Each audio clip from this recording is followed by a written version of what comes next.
ఈ 100 రూపీస్ మాత్రమే నా బడ్జెట్. సో ఈ బడ్జెట్ లో నేను మార్నింగ్ నుంచి నైట్ వరకు ఖర్చు పెట్టుకోవాలి. సో దాంట్లో చాలా 6 టేస్ట్ అయితే అదిరిపోయింది.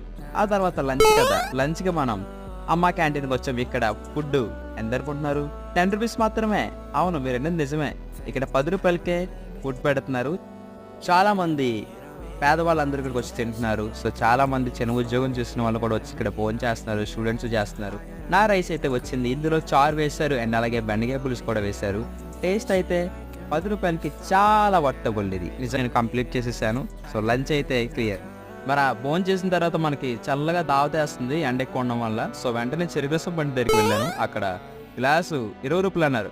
వద్దండి, 20 రూపాయలు మనకి 10 రూపాయలు చాలు అన్నాను. చిన్న గ్లాస్ తీసుకున్నారు. వెంటనే దాంట్లో సబ్జాలు కావాలని అడిగారు. వెయ్యండి అన్నాను. 10 రూపాయలే అన్నారు.